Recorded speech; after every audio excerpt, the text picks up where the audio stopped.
This is not a calzone.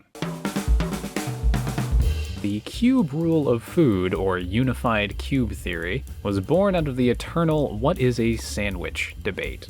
For decades, mankind has argued about the sandwich-like nature of things like hot dogs and subs, and the cube rule tries to solve this debate by organizing things quite literally into neat little boxes. To determine what category a food falls into, we look at which planes of the box the starch content resides. Starch content is stuff like, bread, tortillas, crust. Simple enough, right?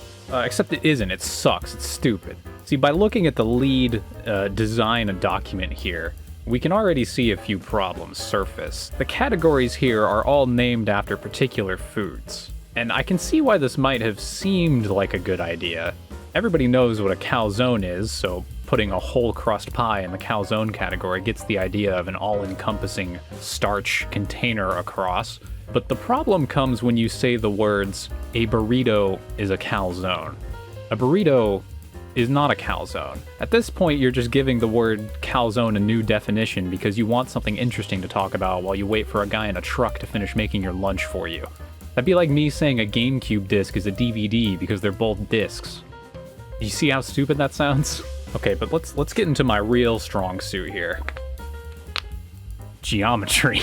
The cube rule is based on the square planes which make up a cube. And the problem here is that real objects are made of surfaces, not planes. Can you find the 6 planes that make up a corn dog?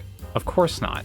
It's a meat popsicle covered in corn. If the cube rule were really universally applicable, you would be able to remove one plane from a corn dog and put it in the bread bowl category. But you can't. The humble corn dog has but one contiguous surface, and removing that would make it a wiener on a stick. But what about foods that don't have any starch content, you ask? Well, this is where the theory goes off the fucking deep end.